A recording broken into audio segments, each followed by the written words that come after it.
Halo semuanya, ketemu lagi di channel Deltas Journey ya.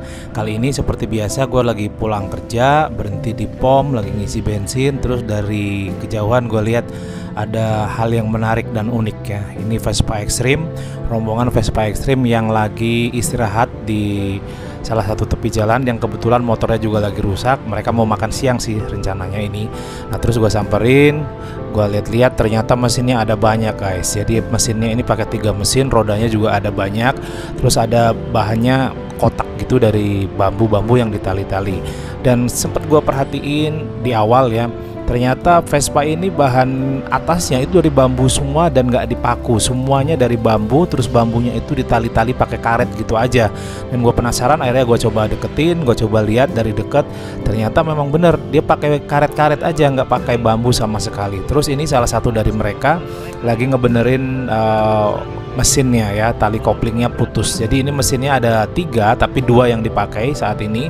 Nah terus koplingnya itu putus antara mesin satu ke mesin yang kedua. Jadi ini salah satu dari mereka lagi coba benerin tali koplingnya. Jadi kondisi kayak gini sering ya, karena namanya juga ini mereka seadanya saja. Kadang kopling juga tali kopling yang nemu, atau mereka dapat dari bengkel, minta di bengkel dan lain-lain. Terus kalau banyak teman-teman yang nanya kenapa banyak botol-botol di Vespa, itu sebenarnya tujuannya adalah salah satunya untuk melindungi mereka dari angin. Itu yang pertama, karena itu yang mudah mereka dapatkan. Kedua, itu juga sebagai identitas mereka kalau mereka adalah rombongan anak-anak Vespa Extreme seperti ini. Terus yang ketiga, botol-botol tadi juga bisa dikumpulkan terus dijual kalau pas mereka lagi perlu uang untuk beli bensin misalnya, atau pengen beli makan dan lain-lain gitu.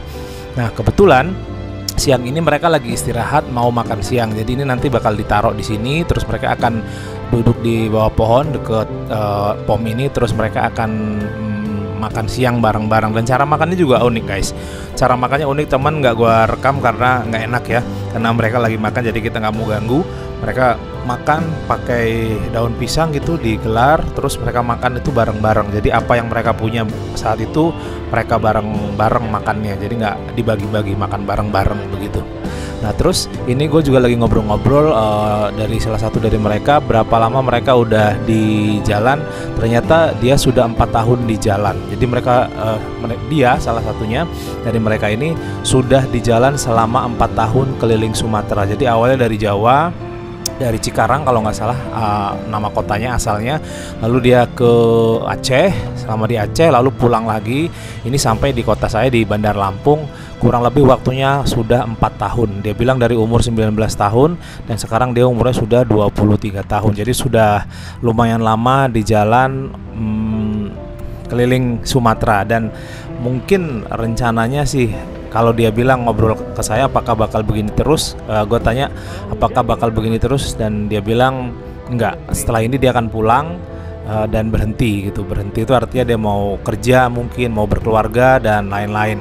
Tapi kalau kawan-kawan yang lain dia bilang belum tahu, karena kemungkinan mereka masih bakal lanjut karena mereka masih muda-muda dan baru awal ya. Ada yang baru mulai, ada yang sudah cukup lama, dan dia termasuk yang paling lama di perjalanan seperti ini. Nah kalau kalian lihat kawan-kawan, mungkin kalian sering ngeliat Vespa beginian tapi nggak pernah jalan ya kalau siang ya. Mungkin kalian lihat itu berhenti aja begitu, kayak mangkrak gitu. Padahal sebenarnya motor-motor itu sehat, bisa jalan, hanya saja mereka itu cenderung jalannya di malam hari. Mereka nggak mau jalan di siang hari karena ukurannya besar. Kalau pas jalan rame takutnya mengganggu kendaraan lain. Terus yang kedua, kalau ada polisi tentu polisi bakal stop mereka dan bakal kena tilang gitu ya. Terus makanya mereka itu lebih memilih jalannya malam, setelah jam 10 malam sampai jam 4 pagi misalnya. Setelah itu mereka berhenti lagi istirahat di siang hari, malamnya mereka jalan begitu terus. Jadi terus begitu. Dan kalau kalian perhatikan, Vespa Extreme ini nggak pernah sendirian, jadi selalu rame-rame. Kenapa? Karena untuk menghidupkan Vespa Extreme ini nggak cukup cuma 1 atau 2 orang, harus rame-rame. Karena itu bakal didorong, nggak ada starternya ya, nggak ada kickstarter juga, jadi harus didorong baru dihidupin gitu guys.